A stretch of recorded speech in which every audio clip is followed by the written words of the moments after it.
Yes. Bana, leo ni siku nyingine tena hapa ambapo tunakutana, muda mzuri kabisa ambao hakika ni muda wa kupiga mastori na Friji Bov kama kawaida. Na leo hii bana, nimekusogezea taarifa ambayo ni nyeti muhimu sana kwa upande wa wekundu wa Msimbazi Simba. Leo mengi yametokea na pengine inaweza kuwafurahisha wengi kweli, na wengine wakajiuliza kwamba mnyama anataka kufanya nini msimu huu. Kutoka Dar es Salaam mpaka mtaa wa Viwanda hapa Shinyanga, unajisikiaje kuletewa gari kutoka PMbet mpaka hapa nyumbani? Nimeamini na kweli kwa sababu gari hii hapa ninaiona. Kwa hiyo kinachoonekana mtandaoni sio ni uongo, ni kweli kabisa, watu tucheze. Mchezo gani pendwa sasa katika tovuti ya PMbet ambao umekupa huenda ushindi huu wa Toyota Harrier? Nacheza sana Viator. Wewe pia unaweza kuwa mshindi kupitia michezo ya kasino ya mtandao ya PMbet. Tovuti ni pmbet.co.tz. Bana, leo jioni wekundu wa Msimbazi Simba walikuwa na mkutano kwa upande wa viongozi na baraza la wazee kwa upande wa Simba Sports Club. Kwa maana baraza la wazee walikuwa na kikao ambacho kilifanyika pamoja na viongozi wa wekundu wa Msimbazi Simba kwa upande wa klabu ya Simba, lakini pia bodi ya wakurugenzi kwa upande wa klabu hiyo, lakini pamoja na baraza la wazee. Wote walikaa kwa pamoja kwa ajili ya kuweza kudiscuss na kujadili masuala mbalimbali yanayohusu klabu yao kwa mustakabali mzima kwa msimu huu hapa wa ligi, lakini pia maendeleo kwa ujumla, kipi ambacho kinapaswa kufanyika kwa msimu mzima kwa upande wa ligi kuu, lakini pia na michuano yote ambayo inashiriki Simba Sports Club kwa upande wa mechi za kimataifa pia. Kwa hiyo ni moja ya vitu ambavyo leo wanavifanya kuhakikisha timu hiyo inafanya vizuri, lakini pia na kuelekea pia michuano ya CAF Champions League ambapo wekundu wa Msimbazi Simba anaingia katika hatua ya makundi, na weekend hii Jumapili wanakuwa na kibarua dhidi ya kocha timu ya Petro Atletico di Luanda ya pale nchini Angola. Sasa moja ya nyuso ambazo zimeonekana katika mkutano huu ambao leo waliketi ni pamoja na Mulamu Ngambi, moja ya viongozi ambao wana weledi wa hali ya juu kabisa. Amepita katika nyadhifa mbalimbali na akiwa pale Simba ameshakuwa mjumbe wa bodi ya kurugenzi. Tuliona namna ambavyo alifanya kazi yake kwa utulivu sana, ingawa kwa siku za hivi karibuni haishi hapa nchini, amekuwa na mambo mengi anafanya huko nje, lakini kwa sasa yuko nchini, amerejea na lengo akiwa katika kikosi hicho cha Simba kuweza kuweka sawa mambo na mustakabali mzima namna gani Simba anarejesha heshima yake na inarejesha pia mataji ambayo yalipotea kwa muda mrefu. Kwa ukisikia jina la Mulamu Ngambi lazima ushtuke kwa sababu mwamba ni msomi, lakini pia hana mambo mengi.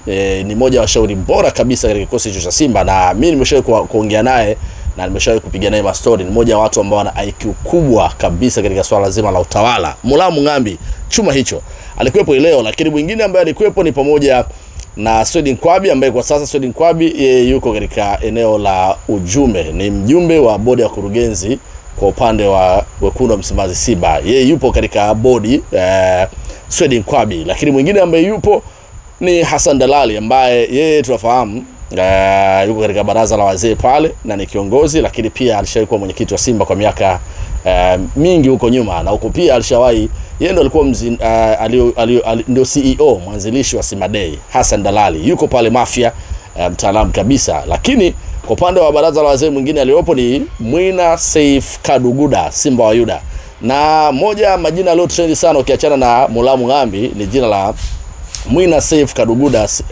Simba wa Yuda, ambaye aliwahi kuwa mwenyekiti wa klabu ya Simba na tunajua namna ambavyo alifanya kazi yake kwa kipindi hicho. Lakini story kubwa ni kwamba mwamba huyu ameonekana leo pia kwenye mkutano huo, na watu wengi wakifurahia uwepo wa Mwina Saif Kaduguda kwa sababu amefanya mambo mengi sana ndani ya Simba. Moja ya vitu ambavyo vinawavutia watu wengi kwa Mwina Saif ni moja ya watu ambao walikuwa wanajitoa, na aliwahi kusema kwamba yeye yuko tayari kufanywa chochote ili Simba ipate matokeo. Yani yuko tayari kufanywa chochote ili Simba iweze kuchukua ubingwa na kupata matokeo. Lakini kama unakumbuka katika utawala wa Barbara Gonzalez, Mwina Saif Kaduguda ndo aliamwaga kukaa pembeni kwa sababu kuna baadhi ya mambo yalikuwa hayaendi sawa. Walikuwa wasafiri kwenda mikoani kuisupport timu, lakini pia kufanya mambo mengi sana ambayo wao wanaamini wakifanya Simba anapata matokeo. Kwa hiyo Mwina Saif Kaduguda aliwahi kuongea kwamba Barbara Gonzalez alikuwa hawasupport, alikuwa hawapi nafasi. Lakini leo pia mara baada ya kuonekana pale, watu wengi wameanza kusema kwamba ile Simba sasa ya ubaya ubwela ndo hii inarejea. Simba sasa wameamua kurejesha heshima yao, kwa sababu baadhi ya watu wa muhimu walikuwa wako pembeni, wao wakawa wanaendesha timu yao kisasa, kwa maana yani wao wanaamini zaidi uwanjani, lakini hawahitaji ushauri na nini, ushauri wa wazee. Pengine wazee waliwekwa pia pembeni, lakini this time wazee pia wamepewa nafasi, kipaumbele cha wao kuweza kufanya kazi na kuweza kushauri mambo kadhaa kwenye klabu yao. Okay, unaweza ukawa na matokeo, unaweza ukawa na fedha na unaweza pia ukawa na kila kitu, lakini kama hautasikiliza hekima na busara za wazee, pia unaweza usifanikiwe. Wazio Young Africans wamekuwa wakiwahusisha sana wazee. Ndio maana utasikia bana, hii mechi leo tunawapa wazee.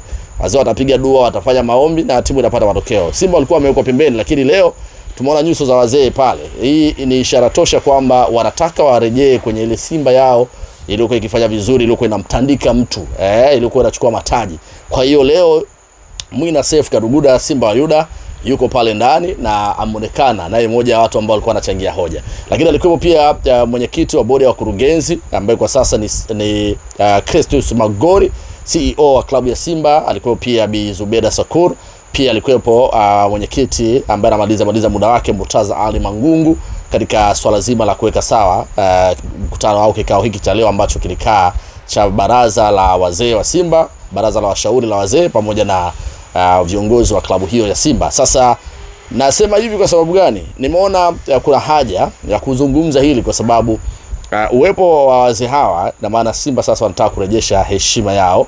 Unajua heshima imepotea kwa muda mrefu. Sasa majukumu yale yalikuwa yanaendeshwa tu na watu viongozi wale na nini, lakini wazee walikuwa wanakaa pembeni. Wazee wana faida. Wazee wana faida kwa sababu wazee wanaona mbali, na wazee pia dua zao pia zinasikilizwa. Na wazee wanaamini sana kwenye dua, kwenye maombi na vitu kama hivyo. Lakini pia wazee wana uchungu sana na hizi timu kwa sababu wao wamezikuta hizi timu na wamehangaika nazo. Kwa kumuona Mwina Seif Kaduguda na wengine wengi, ina maana kweli amedhamiria ubaya bwela na mnyama.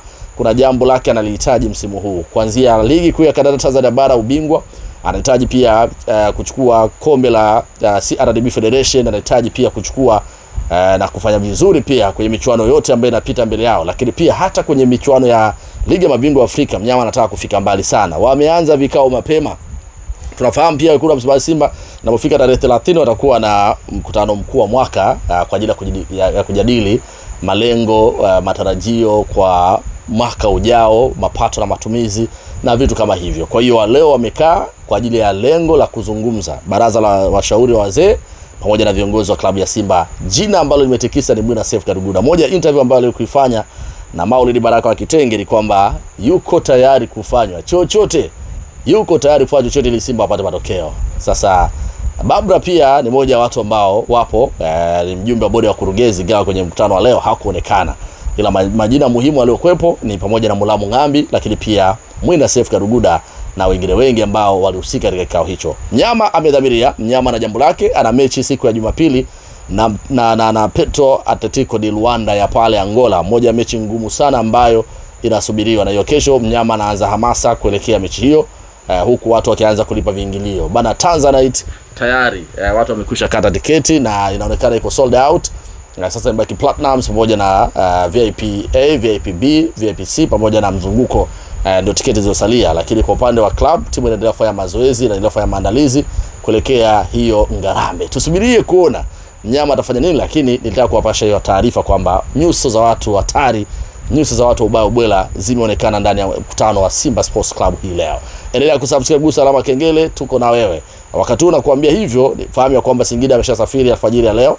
Ameelekea kule Nigeria, anaenda kucheza na CR Belouizdad. Yanga yeye ameshasafiri huko Zanzibar pale kwa ajili ya kumvutia kasi AS FAR Rabat, lakini pia Azam FC anaelekea zake huko Kongo kufuata AS Maniema. Shughuli ipo, wakati mnyama anamsubiria Petro Atletico de Luanda ya Angola. Kesho utakuja kuanza kuchambua mchezaji mmoja mmoja wa kuchungwa Petro de Luanda, na Simba anapaswa kuingia vipi kwenye mchezo huo ili kuhakikisha anajipatia matokeo. Kubwa zaidi endelea kusubscribe, gusa alama kengele kwa sababu ndio kwanza kazi inaanza. Kutoka Dar es Salaam mpaka mtaa wa Viwanda hapa Shinyanga, unajisikiaje kuletewa gari kutoka PMbet mpaka hapa nyumbani? Nimeamini na kweli kwa sababu gari hii hapa ninaiona. Kwa hiyo kinachoonekana mtandaoni sio ni uongo, ni kweli kabisa, watu tucheze. Mchezo gani pendwa sasa katika tovuti ya PMbet ambao umekupa huenda ushindi huu wa Toyota Harrier? Na nacheza sana Viator. Wewe pia unaweza kuwa mshindi kupitia michezo ya kasino ya mtandao ya PMbet. Tovuti ni pmbet.co.tz.